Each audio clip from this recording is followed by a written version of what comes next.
Hi everybody, it's Mary Satoli with the Follow Your Bliss Foundation, and I'm coming to you today with kind of a combination of mixed feelings. I have had an very interesting week, to say the least, and have found out some information that I was unaware of, and I'm hoping that maybe there's some of you out here watching today that will maybe be able to email me if you do know, because I've put some other feelers out and I'm waiting for some people to get back to me about what they know about these particular issues that have arisen this week. And for those of you who don't know, I this week had an attorney in Texas and in Arizona actually contact me back about looking at my case. Now, this is just, you know how hard these are to win and how they are to even get an attorney to look at it. So I have sort of a rare set of circumstances, I think, in that I don't know. I'm just going to share with you what I do know rather than what I don't know, because what I don't know is probably could fill an ocean. Anyway, I started, the whole thing of my week was just really weird in that I started digging up medical records to send to these guys. There's actually two attorneys involved at this point, one in Texas and one here in Arizona. The Texas attorney has tried several benzo cases and won. He is a medical malpractice attorney. The attorney here in Arizona is a product liability attorney. I'm sure you know the difference. Medical liability is, or medical malpractice is where they hold the doctors or whoever made the advice or did the surgery, whatever, at fault. Product liability is actually would be the pills themselves, which is what I was hoping to accomplish, as we all are, because we know where the faucet is being turned on from, so to speak. And it was, like I said, a very mixed week for me in terms of, first of all, digging through these medical records since we're talking 1999.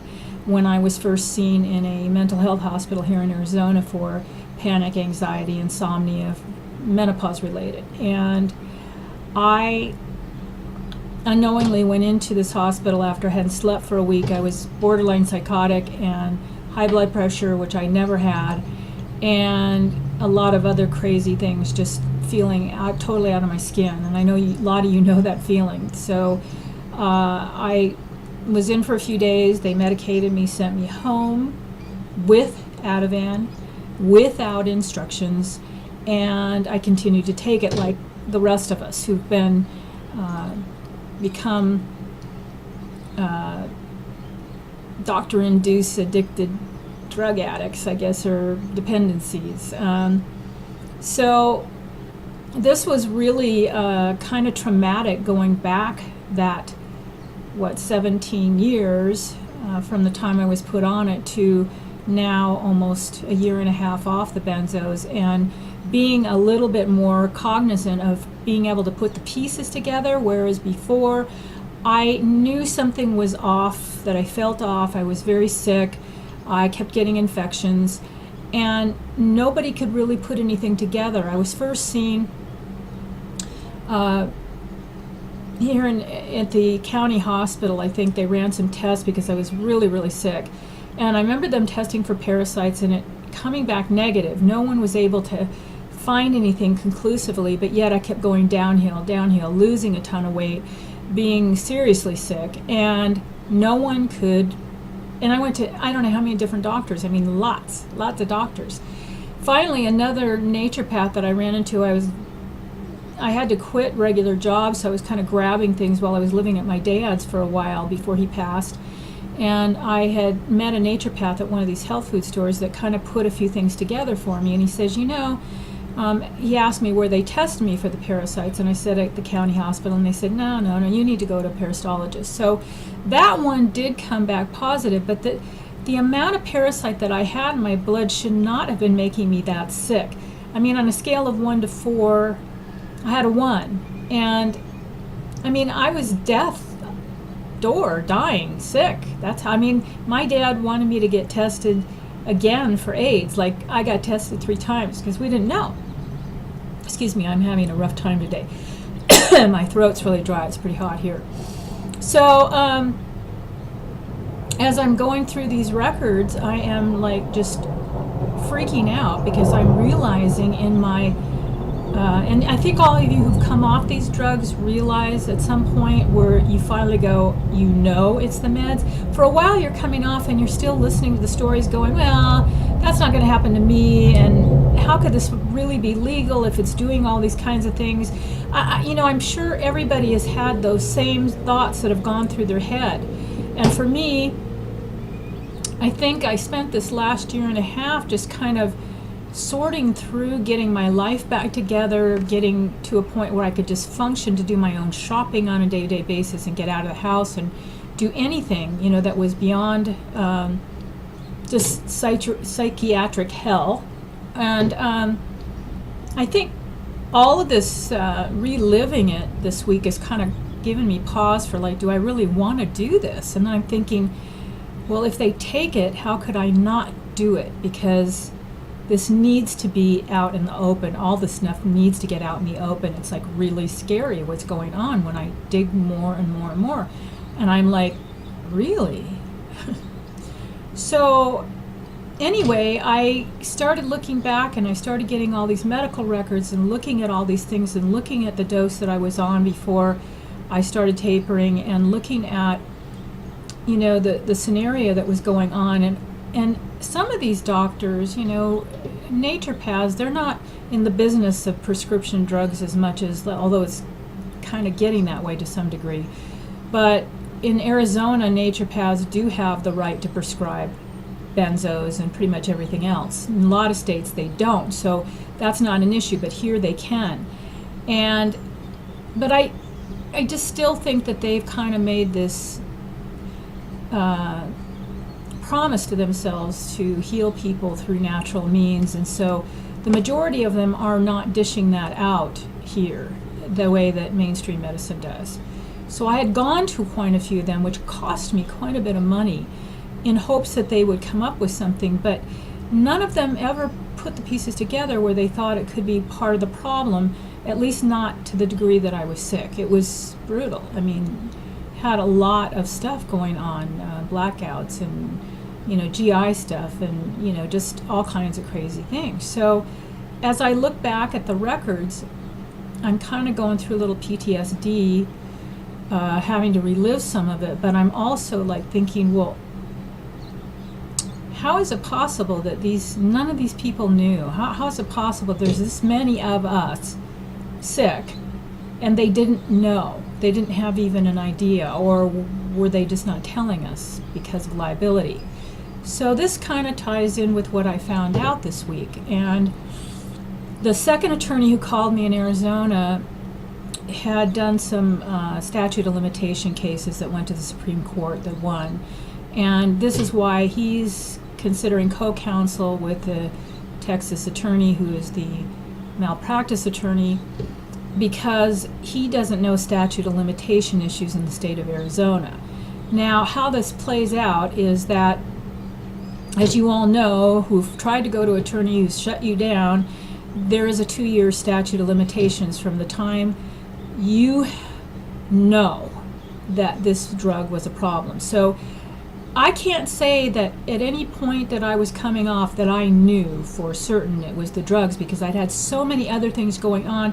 You have to really doubt that the drugs could be, but on top of the other stuff that had happened to me, it was compromising my system even further, making everything else that I had even more difficult to deal with. And I mean, to a point where it's literally pretty terrifying thought to think that there could be this many people who have been put on disability, like myself, thinking something else was the problem, and then not realizing that it was some drug, or benzos in their case, antidepressant, that is actually causing all their problems. So you go on this medical roller coaster ride from doctor to doctor, hoping to get validation or some diagnosis. What the hell's wrong with me? Why am I feeling crappy like this all the time? Why am I so sick? And you're not getting it. You're not getting it. They're just charging you more money for supplements and for vitamin IVs, and for whatever the holistic they do, which in most cases, if there's no drug involved, probably I'd go down that road before I would take pills again, for sure. So anyway, this leads me back to one of the reasons why this is kind of a complex case. That is that because, and again, if any of you are aware of any of this information, please contact me, because I'm trying to get to the bottom of this, and I can't get a hold of the attorneys right now because I have to get all my medical records to them first. And I'm telling you, it has been a major undertaking. Some of the facilities back in '99 where I first got put on is closed. They went bankrupt from what I can tell, no small wonder. And then, just some doctors have closed up shop, they've moved. So, this has been a full-time job for me all week, getting these medical records to the attorneys. So, according to the attorney in Texas, when I talked to him again Monday, or the one in Arizona, apparently the drug companies that were starting to find out that this was really a big problem in 1993 went public, and I don't know all the ramifications because he didn't explain much detail to me, that if you were put on the drug after 1993, that the doctors were then informed, and it is their liability moving forward if you were put on the drug and not told. So they somehow managed to get themselves off the hook, and wouldn't you know, like it's a shock to me that this is coming up. So the product liability attorney in Arizona said we wouldn't be able to try this as a product liability issue. It would have to be medical malpractice, which means now they will have to go after the clinic, the mental health clinic that was prescribing it for me and raising the dose for something like 8 years. I think that's about how long I saw a couple nurse practitioners at this clinic. So to complicate things even more, I was given, and this is kind of personal information, but if the case comes out, it's going to come out in the open, so I'm just going come clean with my whole situation, because I want to help people, because I think this is going to be a huge problem in this world we're in right now if they don't put a plug in these pills, because we got a lot of people on this stuff getting sick and they don't know what they're getting sick from. The other issue is that, are we creating another medical model? Because as you all know, every single one of us has been seen in the ER, doctors, God only knows who, that cannot physically diagnose anything wrong with any of us yet. We are sick, we are cuckoo, we know something's not right, no one will believe us. So now we've spent all these money on doctor bills, everybody's telling us we're fine, it's all in our head, and then what's going to happen to all these people on drugs? How are they going to diagnose if our systems are all screwed up and they're not working or regulating the way they should be because of these drugs? So I know a lot of people have thyroid issues. I do myself. I know a lot of people that have other things going on as a result. And I'm thinking that this could create an epidemic situation where we don't know what to do for these people because their tests all look normal. And it creates a whole nother disease model. And then we have to figure out how we're going to fix that. And as you all know, time, but a lot of us don't have a lot of luxury of time because we're running out of savings, or we're not living very well on $700 a month disability, and we don't know what to tell our friends who've been helping us. In my case, that's what's been going on. So I'm a little crazy today, so I'm hoping that you guys can help support me a little bit. So anyway, this goes back to the statute of limitations issue with the Arizona attorney, which means that if you knew, which they would say under normal circumstances, when I went to the Texas doctor who tapered me off, in, I think, 2011, that would have been the time clock for my statute of limitations to start ticking, which would have been 6 years ago, past my statute of limitations. However, I was put on disability in 2001 after my head injury, and because of the concussive syndrome and concussion, I was just batshit. I was just crazy. Plus, I had fractured my left orbit and went face first down into the floor with an infection, blacked out, and woke up pooping all over my roommate's carpet. A moment of true humility. And so when I was evaluated by a disability attorney in Wisconsin, which is where I was staying at the time with my sister, for the injury and for the disability, apparently I had been labeled with the inability to handle my own affairs, so I had to have a co-signer for my check when I first went on disability.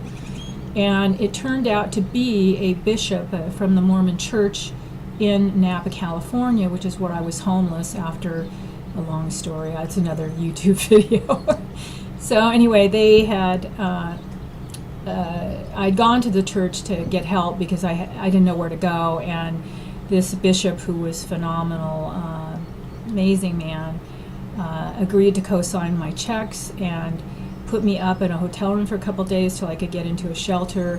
The church was very generous. They were very supportive, and he was a very nice man. When I got my disability check, he put an SUV on his credit card.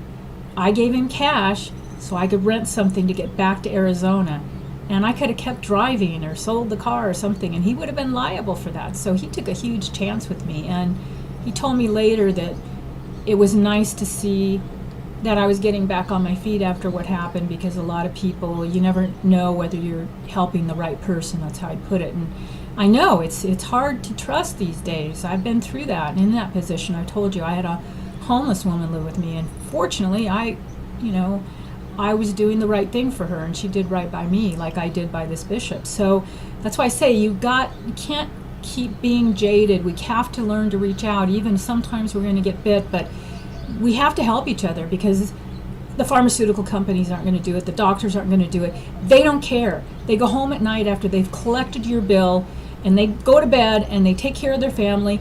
They don't give a shit what's going on with us. They don't care. And that's why I'm here, is to help motivate you all to help yourself, and for me to help do whatever it is that I'm involved in this. So bottom line is that, again, after I had that status removed from disability, while I was tapering, I was up north in Cottonwood, and I went to a mental health facility because I was just freaking out. The withdrawals were so bad. I had no idea what I was going through. I didn't even know at that point it was the benzos doing it. I thought it was everything else. And in 2014, I think it was, they slapped me with an SMI. And for those who do not know what SMI means, seriously mentally ill, which is like a big deal. Because supposedly in the state, you're supposed to get all kinds of benefits, which you don't. It's just cheesier housing than... I mean, this is just such a pathetic system. It just makes me want to just absolutely scream that we treat our people the way that we do, and we're making trillions of dollars drugging everybody and making them sick and telling them they're fine and telling them that they're crazy. So I got slapped with this SMI status, and it wasn't until after the dust settled, when I came off the drugs, that I realized that I had been going through horrendous withdrawal. And I flipped out at the clinic and I started screaming. I was so angry because they told me I'd have to wait for 2 weeks, and I basically said, I can't wait 2 weeks. I'm tired of everybody telling me to fill out paperwork and wait, and then I get Zippo. I mean, I was screaming. So they just slapped me with this status, and I had no idea. I mean, my insurance got changed without them notifying me. I just show up at a doctor's office, and all of a sudden they're saying, well, that's not your insurance anymore. And I'm like, well, how do I know what my insurance is? They just do this. They just do it, and they don't tell you. They didn't send me a letter, nothing. I got no notification. So finally, when I got settled in this place. I called them last fall and I had the SMI removed because after 2 years you can do it yourself without a doctor's letter. So I did because I wanted out of the freaking mental health system altogether. It was a nightmare. It's still a nightmare. It's worse of a nightmare now than it ever was, because all they'll do is put you in a mental health hospital and try to give you more drugs. Yeah, that's a good solution. Let's just see how they interact with the last one. So I have this SMI status, which is kind of like this gray area of, well, was she crazy before then? How long was she crazy? So it's a hard thing to win on, but the drugs, as you know, do make you pretty freaking crazy and out there. So it's like I was not myself. So we are sitting at a place where because the mental health system is sort of vague as far as I can tell as to whether that totally dismisses your discovery period, your statute of limitations. It may not apply in my case because I had the status. I still don't know all the details and I don't know what happened. Apparently there was another law, according to the attorneys, that was enacted that you cannot sue for generic anymore. And I don't know when this was done, but maybe there's somebody again out there watching this that knows more about these laws and statements that were made. But so there's all these kind of loopholes and things that there has to be looked at a lot closer. And for those of you who've tried getting an attorney, this is my take on the whole thing, is that when Big Pharma knew about this and they came forward in 1993, as I'm understanding anyway, they put it in the doctor's lap.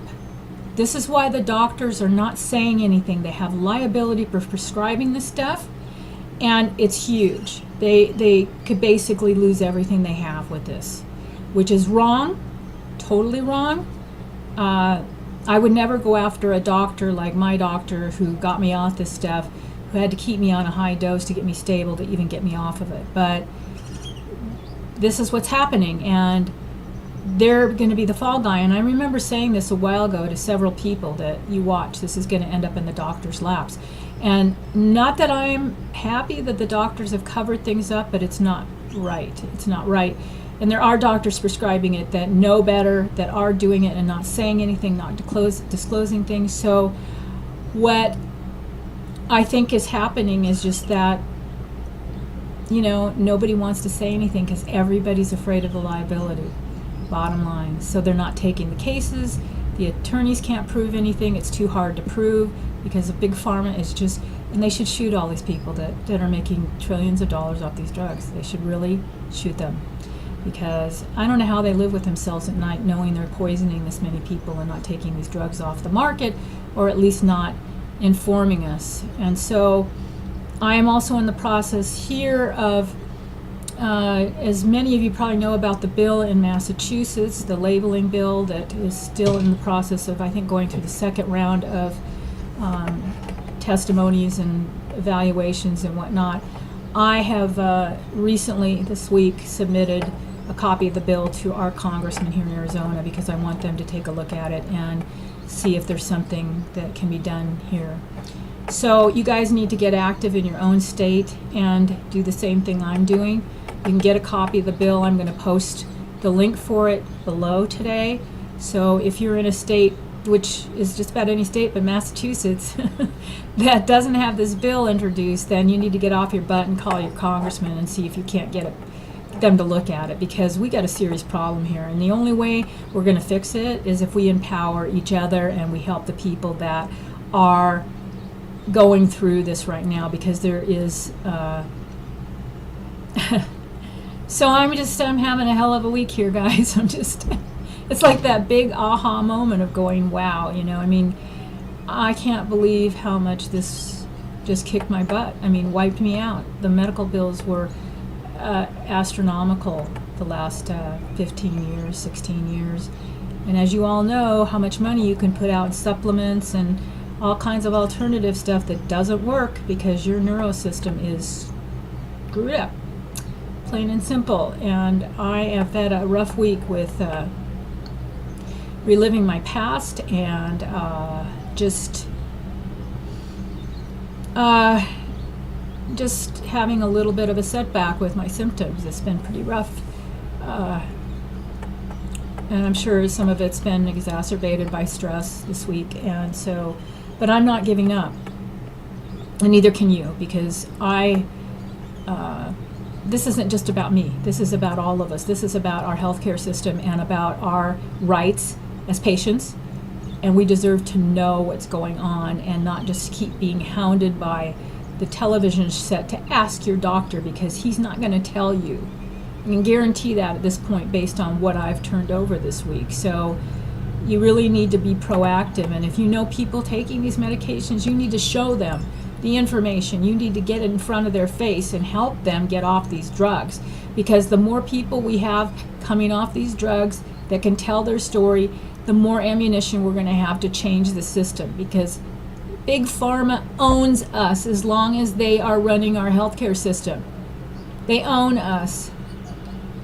So anyway, I just wanted to say hi, and y'all can get a hold of me, leave comments, email me through our website, followyourblissfoundation.org.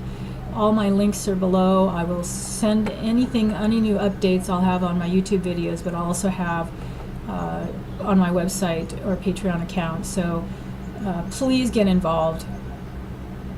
And I'll see you guys next week. I'll keep you updated and let you know how things are going with this case. But it kind of took me by surprise because I really didn't think anybody would even look at it because it's so complicated.